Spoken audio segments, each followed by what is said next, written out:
They bulldozed my family's farmland at dawn, uprooting generations of memories in a single thunderous roar. What they never expected was that I'd uncovered hidden deeds, proving I actually had rights to a significant slice of this entire county. Crazy, right?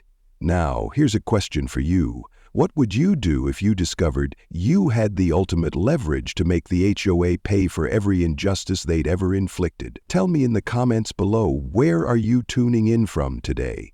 Because trust me, you won't want to miss how this story unfolds.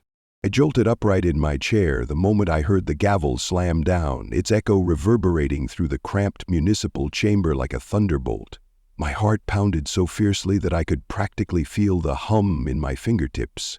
Seated at the front, flanked by my best friend on one side and a local reporter on the other, I realized this was the showdown I never imagined I'd face. And yet, there I was, about to confront the people who had made my life a living nightmare for months. The Homeowners Association, once just a background fixture in our small American town, had become a real threat. My mind was swirling with doubts, regrets, and a tinge of hope, all tangled in a knot of emotion. Everyone grew silent, anticipating the verdict, but I couldn't hear the words. My own heartbeat rang too loudly. In that weighted hush, with the entire community's eyes on the dais, time seemed to stutter, pausing us in a moment suspended between dread and victory. But how had I gotten here? Let me rewind to where this madness first began, back before the committees and the threats and the whispered accusations. Let me take you to the cold January morning that changed everything. I remember that day so vividly. A stiff breeze rattled my front gate, and I peered through my living room window, surprised to spot a dark sedan idling across the street. Normally, traffic was non-existent on my block at 8 in the morning, except for the occasional jogger or dog walker, but there it sat, engine humming quietly in the crisp air. I shrugged, tossed on a jacket, and opened the front door to retrieve the mail. That's when I saw the letter. Official HOA stationery, sealed with a fancy crest, lay right at the top of the stack. I had never paid much mind to the HOA. In my eyes, they were just a group of local folks making sure fences were the right color or that no one kept rusted cars in the yard. I never had any personal beef with them. Until that morning. When I tore open the envelope, my stomach flipped. They were citing me for an unauthorized modification to my house, a claim that baffled me. I hadn't altered a thing since moving in 5 years earlier. My place was a small, charming bungalow on a quarter-acre lot, complete with a rickety wooden fence I'd inherited from the previous owner. The only modification I could think of was the raised garden bed I'd constructed last fall to grow vegetables. I'd read the bylaws carefully back then. I was certain a small herb and veggie patch wasn't against any rules. Yet here it was, an official notice. You have violated the architectural guidelines and must remove the structures within 14 days. Failure to comply may result in fines or legal action. That final sentence made my skin crawl. Legal action? Over a garden? My immediate reaction was confusion, tinged with annoyance. I walked around my property just to be sure I hadn't overlooked something. No new paint, no weird construction, definitely no major renovations. The letter's language was vague, but it seemed like they were targeting my raised bed. It wasn't unsightly or intrusive. If anything, it gave the place a bit of rustic charm. But the moment I reread the phrase, legal action, a surge of indignation rose in my chest. I resolved to straighten it out with a polite phone call. After all, this had to be a misunderstanding. Maybe an overzealous HOA member had misread some policy. Yet, oddly, the phone rang and rang without an answer. I left a voicemail, politely explaining I'd received a notice about a violation and wanted clarification. Hours went by and no one returned my call. The next day, I tried emailing the address on their official website, only to receive a short, snippy reply saying that all concerns must be directed to the board during the monthly meeting, which will be held in 3 weeks. 3 weeks? I already had a 14-day compliance ultimatum. The math wasn't adding up. Something was off. I felt an uncomfortable prickle, like a spider creeping across my neck. This wasn't just an innocent mistake. That same evening, I mentioned the situation to my friend Lily, who had lived 3 streets over for a decade. She frowned and said, "You're not the first person who's had trouble with them. Last year they fined old Mr. Dugan for an unapproved mailbox, even though it looked like everyone else's. He fought back, and they threatened liens on his property. He ended up paying the fine because he got too stressed. The man's 75. He didn't want the hassle." Lily's words lit a small flame of worry in my gut. If they were picking on the elderly, then who knew how far they'd go?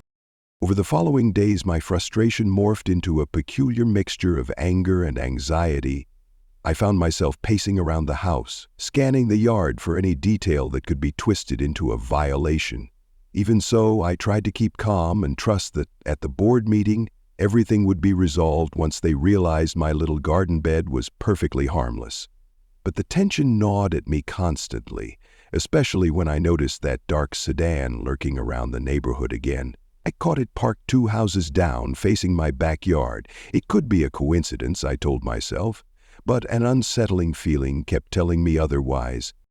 By the time I finally arrived at the monthly HOA meeting held in the basement of an old community center, I was practically trembling with anticipation. I had a neat folder of photos showing my garden bed, plus a copy of the bylaws highlighting the clause that permitted non-permanent landscaping features. Lily came along for moral support, and she wasn't alone. About 24 neighbors were in attendance, all with varying complaints, from inflated HOA dues to random citations. I expected a friendly open forum, but the atmosphere was anything but friendly. The board members sat behind a long table, staring down at us like we were insolent children. Their expressions were impassive, hands folded or tapping pens on legal pads. The woman in the center, who introduced herself as Margaret Larson, appeared especially stern. She addressed each complaint with clipped words, rarely allowing follow-ups, as if she were running a courtroom. When it was my turn to speak, I laid out my case calmly, citing the precise bylaw language and showing my photo. But Margaret barely glanced at my evidence before declaring that the board has determined your structure violates Section 15.2. Section 15.2. That was nowhere in the written policies I'd studied. I asked for clarification, but she dismissed me, saying I could appeal the ruling by submitting a request in writing, along with a non-refundable fee of $200. My mouth fell open. A fee just to appeal? The entire scenario felt orchestrated. I tried to protest, but they moved on to the next neighbor's complaint. As I walked away from the podium, fury simmered beneath my polite exterior. This was no misunderstanding. The board, particularly Margaret, was wielding its power to squeeze money out of us, or worse. And from the looks on my neighbors' faces, I wasn't alone in that suspicion. By the end of the meeting, we were all ushered out before we could even ask more questions. Lily tugged my sleeve, whispering, "I heard rumors that the board's using these fines to push people out. They want to buy up properties or resell them for profit." My pulse quickened, an entire new dimension of fear setting in. If the HOA's aim was to force me out and flip my home, that would explain the bizarre violation and the threat of legal action. Although I tried to keep my composure, a sinking feeling took hold in my stomach. Where would I go if they succeeded? Outside, a small group of neighbors huddled under the flickering street lamp, discussing their own struggles with the HOA.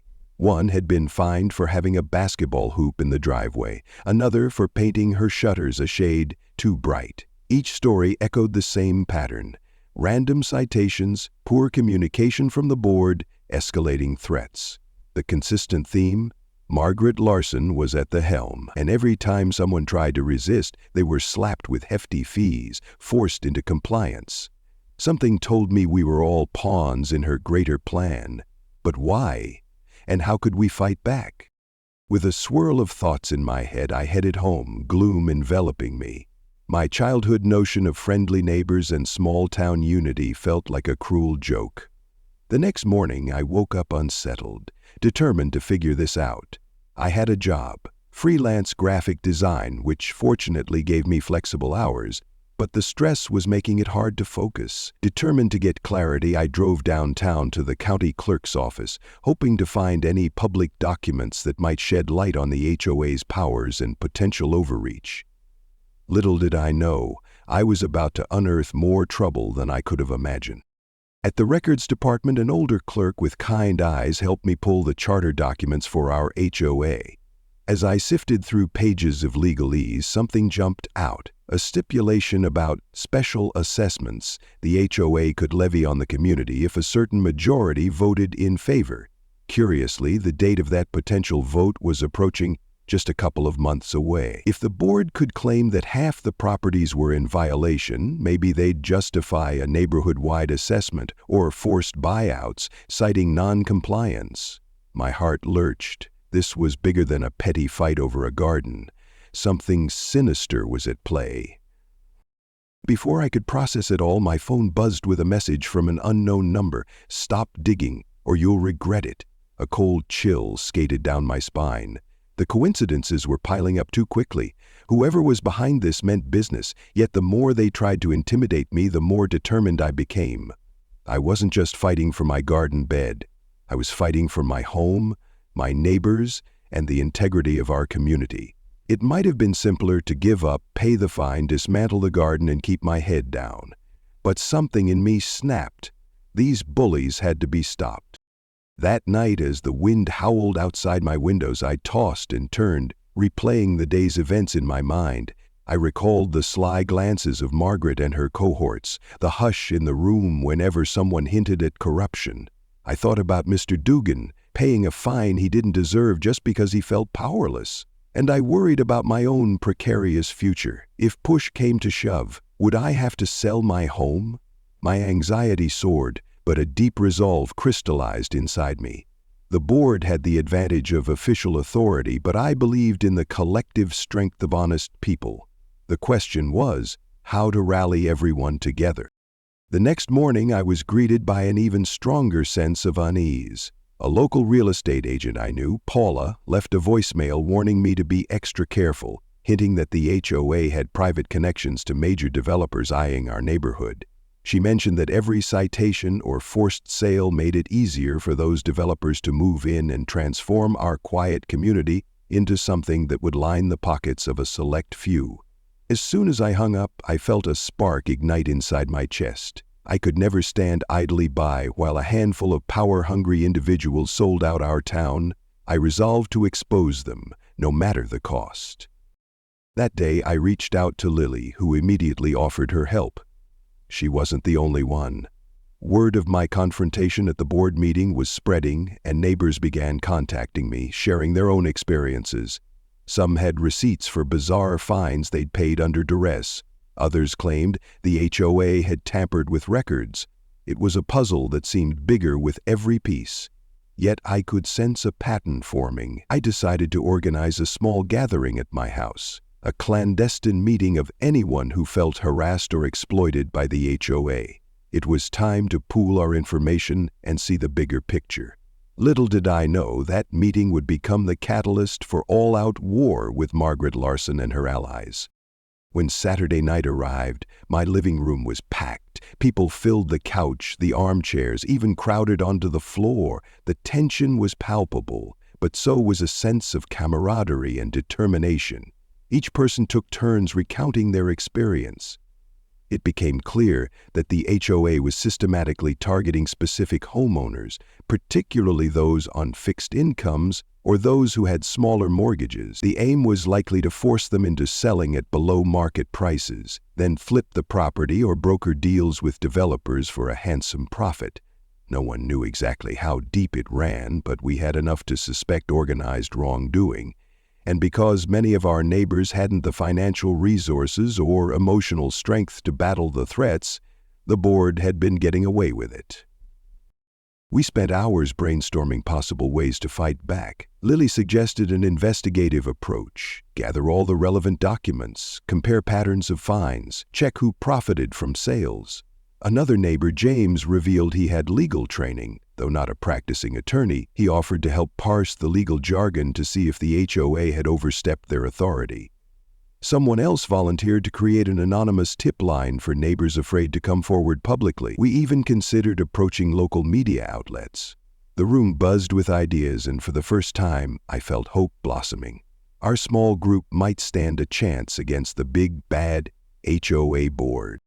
As the night wore on, a hush fell over the crowd when an older man I recognized but barely knew, Frank, spoke up. He nervously cleared his throat and explained that he used to work in the county's zoning department. He had knowledge of backdoor deals and the ways developers sometimes bribed HOA boards to push through certain changes. Frank had no direct evidence, but he knew where we might look. Everyone listened intently. This was exactly the kind of inside knowledge that could break the entire scheme wide open. People parted ways that night with renewed purpose, determined to uncover the truth. Little did I suspect that my efforts to unite us would draw the HOA's wrath even more fiercely. 2 days later, I found a menacing note taped to my front door. "Drop it or you'll be sorry." It wasn't signed, of course, but the message was crystal clear. My knees wobbled as I read it. I felt a flash of fear. However, the intimidation only fanned the embers of my resolve. I called Lily and James, letting them know we needed to be extra careful and more strategic. The day after, I decided to pay a visit to the local newspaper. The editor, a wiry, middle-aged man named Charles, greeted me with a mix of curiosity and skepticism. He'd heard rumors about the HOA controversies, but had trouble finding anyone willing to go on record. My stack of documents, testimonies, and questionable fine patterns piqued his interest. He smelled a big story, maybe even a scandal that could rock our entire town. Yet Charles warned me, "Going public will paint a target on your back. Are you prepared for that?" My stomach churned, but I nodded, recalling the frustration and fear in my neighbor's eyes. We'd come too far to turn back. Meanwhile, as we continued digging, I realized Margaret Larson wasn't just some controlling busybody. She had ties to a regional property consortium. We discovered land deeds purchased under shell companies that linked back to her associates. Even more damning, we found communication between her and a developer known for turning small communities into sprawling luxury complexes. Emails hinted at increased property turnover, as if forcibly displacing residents was part of the game plan. My outrage escalated with each fresh piece of evidence. If Margaret and her cronies succeeded, they'd demolish the soul of our neighborhood, all for personal gain. One afternoon, I was typing up a summary of our findings when my phone buzzed. It was a local official who'd caught wind of our investigation. He claimed to be sympathetic but wouldn't give his name over the phone. He told me that Margaret was planning to pass a set of new regulations at the next board meeting, which would drastically increase fines for so-called repeat offenders. The effect? People like me would be smothered under continuous fees, forced to sell or face bankruptcy. He suggested I prepare for a nasty fight. My heart hammered as he relayed this. While it was terrifying news, it also meant we'd rattled Margaret enough that she was moving into an aggressive stance. She wanted me out. But I wasn't alone now. We had a small army of neighbors determined to stand up for what was right. Late that night, I reviewed everything with Lily and James in my kitchen. We had more than enough circumstantial evidence, but did we have the solid proof we needed to expose Margaret's corruption in a court of law, if it came to that? James believed that with enough pressure from the media and the public, the board would at least back down from its tyrannical stance. Lily was convinced that if we embarrassed them publicly, they'd be forced to hold an emergency recall election. We weighed our options well past midnight, eventually deciding we would hold a community rally, inviting the press and demanding transparency from the board. Perhaps an in-person demonstration of unity would force them out into the open. The day of the rally approached faster than I anticipated. Our small group turned into nearly 40 people, and word kept spreading. Some supporters made signs, others prepared short speeches to share their stories. Even local businesses began to offer quiet support. The owner of a coffee shop donated drinks for the event, and a bakery provided snacks. The sense of community uplifted me, reminding me why I fell in love with this town in the first place. We wanted to keep it peaceful but firm, a demonstration that we wouldn't be bullied anymore. But, as often happens in small towns, the rumor mill worked overtime. The board found out about our rally. That's when everything escalated to a new, dangerous level. I heard a car screech in front of my house late that afternoon. Rushing to the window, I noticed someone had hurled a rock through my front window, shattering the glass. Attached to the rock was a note scrawled with the words, "Last warning." My chest tightened. This had gone from bureaucratic intimidation to outright violence.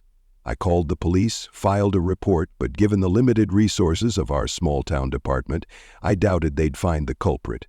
Assuming they even tried very hard, for a split second I considered backing down. Was it worth the risk to myself and possibly my loved ones? But that fleeting weakness evaporated the moment I recalled the fear in Mr. Dukin's eyes, or the crack in the voice of a single mother forced to pay multiple fines she couldn't afford.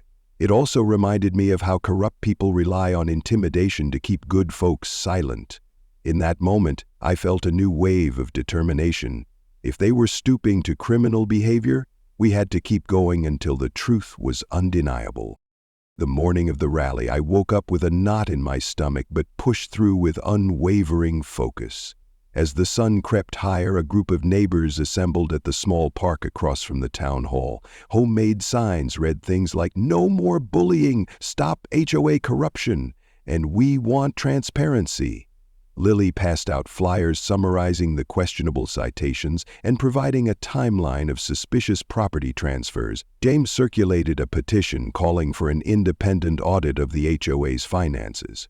More people trickled in, some I barely knew, others from different neighborhoods who'd heard rumors of injustice. Even a local TV news crew arrived, cameras rolling. I trembled with a mix of nerves and excitement. This was happening. Suddenly, commotion rippled through the crowd. A row of cars pulled up and out stepped Margaret Larson with 2 board members by her side. She wore a confident smirk, apparently unfazed by the throng of demonstrators. One of the reporters hurried over to question her about the allegations of corruption. Margaret skillfully deflected, calling our concerns unfounded rumors and dismissing our movement as a handful of misguided residents. My blood boiled. Yet I managed to keep my composure. This was exactly why we needed public pressure. If we let her spin the narrative uncontested, we'd stand no chance. James stepped forward, calmly presenting the documented fines and the suspicious emails we'd uncovered. Another neighbor highlighted how the HOA had tripled fees in certain sections of town without notice. Lily mentioned the intimidation tactics people had endured. Margaret's eyes narrowed slightly. For the first time, I sensed her veneer of aloof confidence begin to crack. She insisted we were misreading the documents, and that we should take our grievances through proper channels, ignoring the fact that those channels were riddled with her influence. Eventually, she huffed away, but not before delivering a parting shot. "You can hold all the rallies you want. It won't change anything. The board operates within the law." But it was obvious she was rattled. That small victory fueled us to push harder.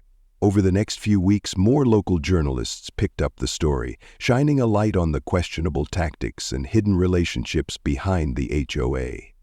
A series of editorials in the town newspaper demanded an investigation.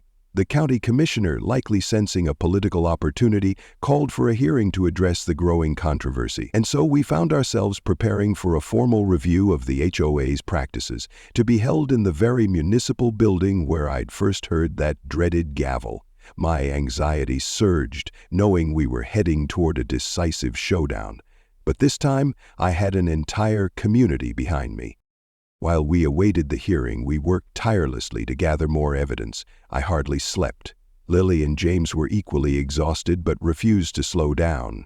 We discovered more links between Margaret and the property consortium, including invoices that hinted at direct payments to her personal account. It was all highly suspicious. We consulted with a sympathetic attorney who believed we had enough to prove willful misconduct under state law. That meant Margaret and the board could face not only removal but also civil or even criminal penalties. The magnitude of what we were about to reveal wasn't lost on me. I'd gone from a mild-mannered neighbor with a vegetable patch to the face of a crusade against a powerful, manipulative figure. It was daunting, but the sense of purpose outweighed the fear. The day of the hearing arrived with an eerie sense of déjà vu. As I stepped into the municipal building, I flashed back to the moment I'd first tried to reason with the board, standing at that podium alone and unheard. Now, the building was packed with townspeople. The hush that fell when the commissioners took their seats was electric. Among them was a stern-faced chairperson who introduced the proceedings, stating that they would hear from both sides and examine the evidence at hand. My heart clattered inside my ribcage. And then it began. Margaret's attorney opened with a confident statement, arguing that we were a group of disgruntled homeowners who simply didn't want to follow the rules. They painted the fines and citations as legitimate enforcement, emphasizing that an HOA's role is to maintain property values and community standards. For a moment I feared they might spin the entire narrative in their favor. But then Lily stepped up, methodically presenting instance after instance of arbitrary enforcement, each backed by documentation, dates, amounts, even photographic evidence. James followed with a legal analysis of the HOA's charter, showing how the board had overstepped its authority. One neighbor testified tearfully about being threatened with a lawsuit after falling behind on dues, even though she'd been paying faithfully for years. Another displayed proof that the board had changed the rules mid-year without a community vote. It was a deluge of incriminating information, and I watched the commissioners' faces shift from skepticism to concern. Finally, it was my turn. I spoke about my garden bed violation and how I initially tried to comply, only to be stonewalled. I recounted the intimidation tactics, the anonymous threats, the broken window. I shared the fear I'd felt, which gradually transformed into determination once I realized others were suffering too. Then, with trembling hands, I presented the emails and property records tying Margaret directly to the development firm, pointing out the suspicious timing of her votes on the board. I'll never forget the hush that fell over the room. My voice echoed in the silence as I concluded, "This isn't just about me. It's about an entire community being coerced, intimidated, and exploited by people who claim to represent us. We deserve better." A wave of murmurs broke out. Margaret shifted in her seat, her expression twisting between indignation and something else. Fear, maybe. The chairperson called for a brief recess to review the materials. During that pause, I glanced around the room. There, pressed in the corners and lining the walls, were people of all ages and backgrounds who had shown up to support justice. My throat tightened with emotion. No matter what happened, we had made our voices heard. We'd taken a stand, and that in itself felt like a triumph. When the hearing resumed, Margaret's attorney frantically tried to refute the evidence, but it was clear the commissioners had seen enough. Their spokesperson announced that they would be launching a formal investigation into the HOA's practices, and in the interim, they recommended a freeze on any further fines or legal actions. Applause erupted in the chamber, cheers bouncing off the walls. Tears sprang to my eyes as I hugged Lily and James. We had done it. We hadn't won the entire war yet, but we'd scored a monumental victory, and Margaret's smug confidence had vanished. She looked visibly shaken as she gathered her papers and hurried out. In the coming weeks, the story exploded. State-level authorities became involved, investigating the HOA's finances and Margaret's personal dealings. The local paper ran an exposé detailing the story of intimidation and shady real estate motives. People from nearby neighborhoods reached out, sharing similar experiences. Calls for Margaret's resignation grew louder, culminating in an emergency recall election. The writing was on the wall. Margaret resigned before the vote could even take place. It was a moment of vindication for everyone she had strong-armed. But the fallout didn't end there. With Margaret gone and the board in disarray, fresh leadership stepped forward. A group of honest, community-focused residents, some from our coalition, took the reins. They began revising the HOA bylaws to ensure transparency and fairness. Meanwhile, the district attorney's office opened a criminal inquiry into possible fraud and embezzlement, seizing files from the HOA's office. Rumors swirled that Margaret might face charges. We had yet to see how it would all play out, but the climate was already shifting. Where once fear and suspicion dominated, a spirit of unity and renewal started to bloom. The real turning point for me came when a neighbor I barely knew stopped by to say thank you.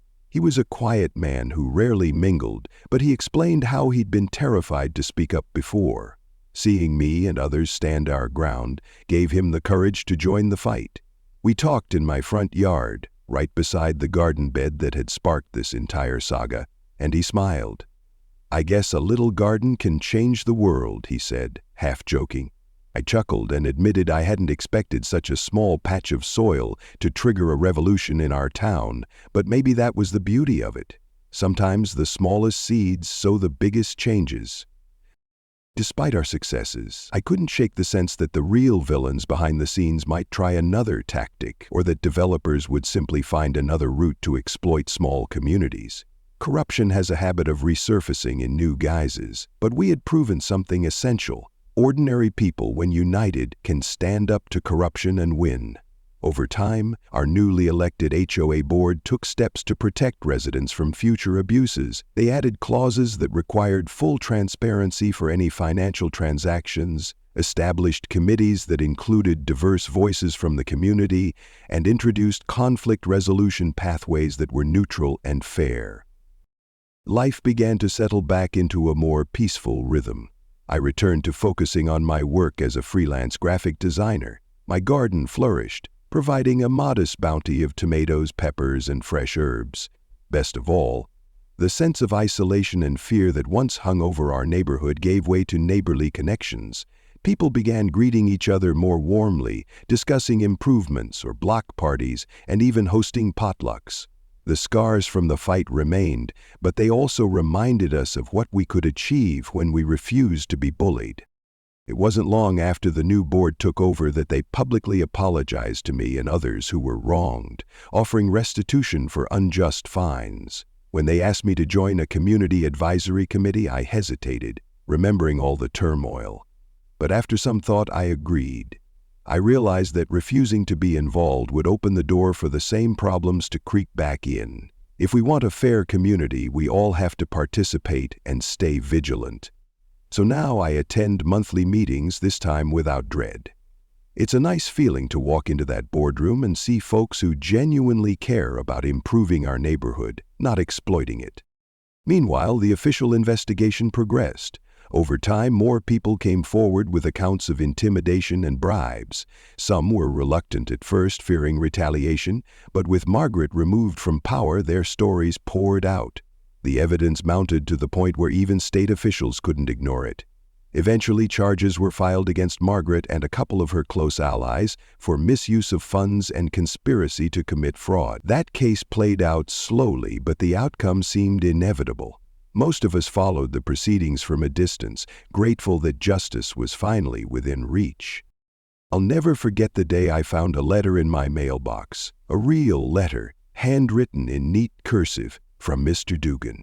He thanked me for fighting back, mentioning that in his advanced age, he never thought he'd see a day when the little guy won in such a decisive manner. He ended with a line that stuck in my heart.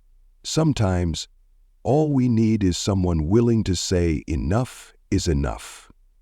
And that, I realized, was the core of our entire struggle. It wasn't about me alone. It was about each person who decided to stand up against unfairness, each voice that refused to be silenced. Together, we became a force too loud to ignore. Even so, the final moment of closure arrived in that packed municipal chamber, the very place where we'd confronted the board months before. This time, however, it wasn't a hearing against the HOA. Instead, it was a community forum to discuss the future of our neighborhood, led by the new, reformed board. I sat in the audience, feeling a swell of pride.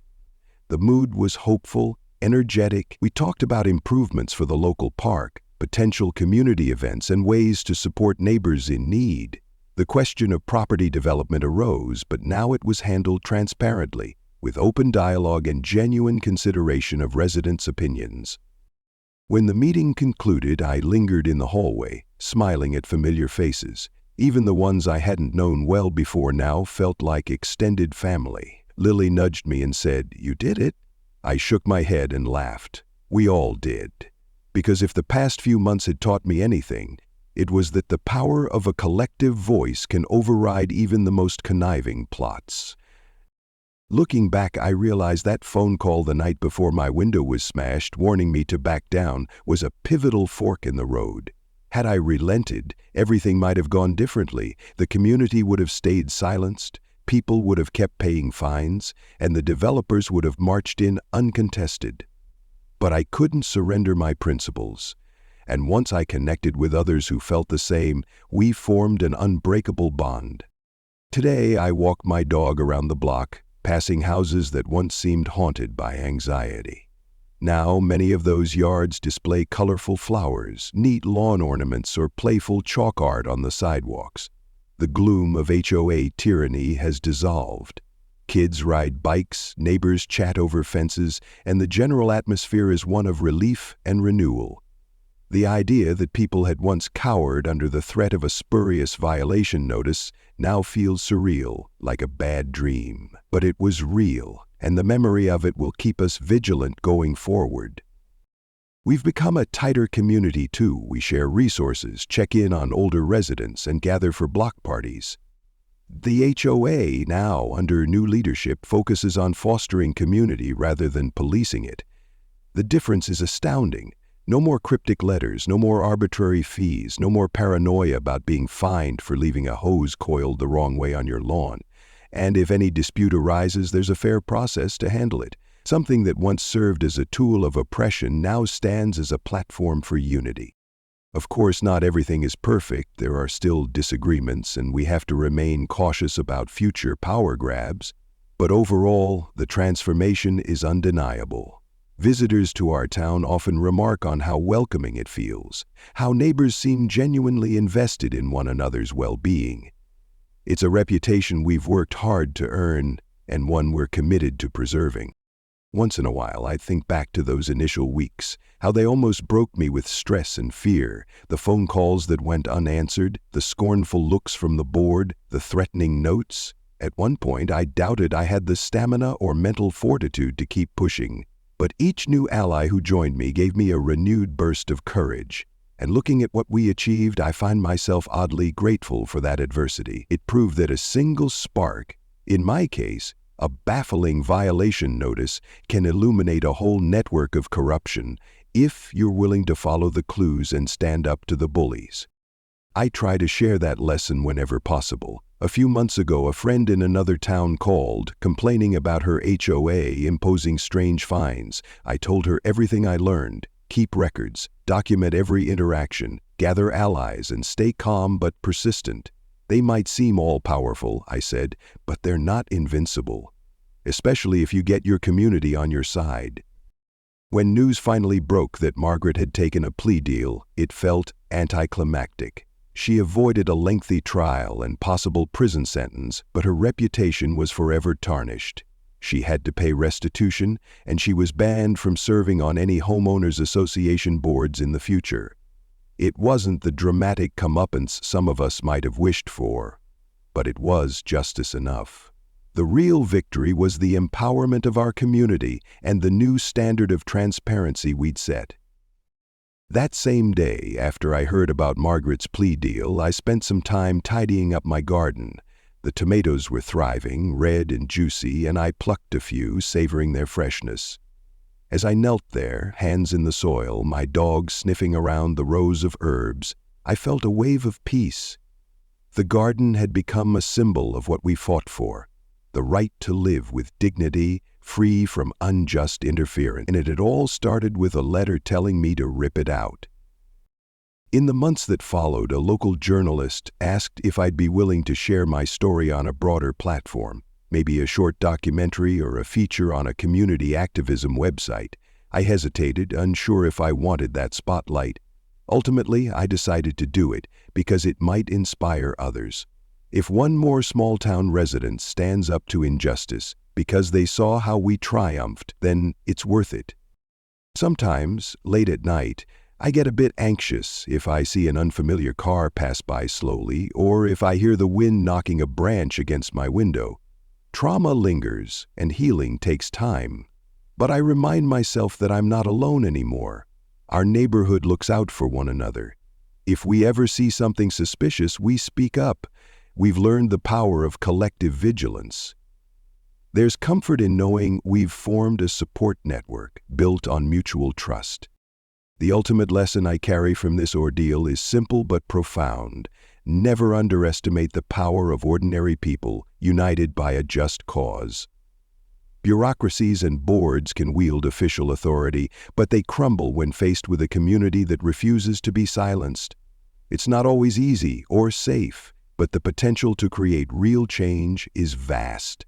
That knowledge has transformed how I view civic engagement, leadership, and responsibility. Instead of waiting for someone else to fix problems, I'm more inclined to roll up my sleeves and participate, whether it's hosting a cleanup event, joining a planning committee, or simply checking in on neighbors.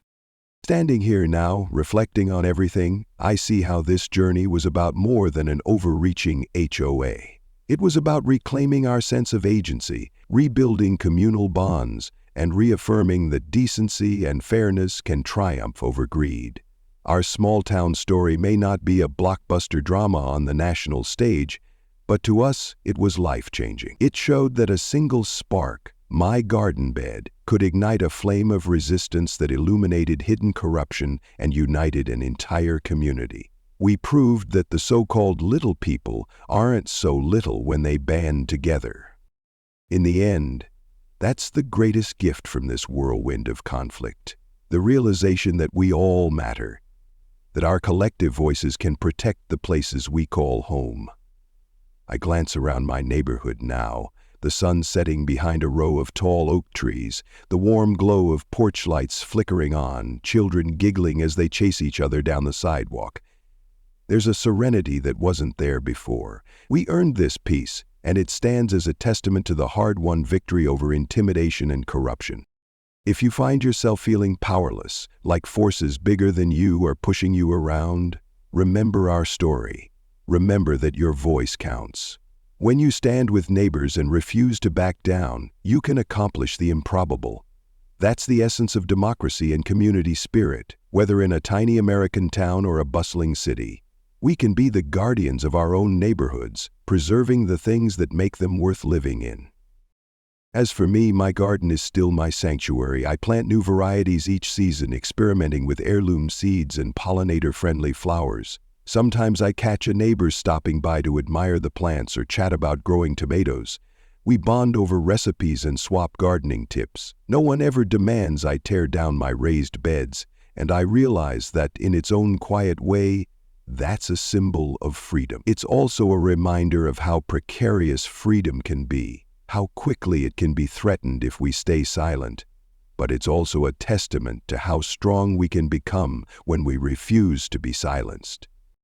I hope our story resonates with anyone who's ever felt backed into a corner by bureaucracy, greed, or bullying. I hope it inspires others to look for allies, gather evidence, and press on even when the situation feels dire. You might be surprised by how many people share your concerns. You might discover a hidden wellspring of courage you never knew you had. And when that courage spreads, it can transform an entire community. In closing, let me say this. If there's one deep philosophical truth I've gleaned from this battle, it's that solidarity is our strongest shield against those who'd exploit us. Alone, we may be vulnerable, easily silenced by threats or legal jargon. Together, however, we form a collective might that no corrupt power can fully tame. That sense of unity, of standing shoulder to shoulder with your neighbors, your friends, and sometimes even strangers who become allies, is what truly makes a town feel like home. It's what elevates us from isolated individuals into a community capable of protecting what matters most. And that, I believe, is a lesson worth remembering long after the dust of conflict settles and life returns to the sweet, simple rhythms that make it so worthwhile.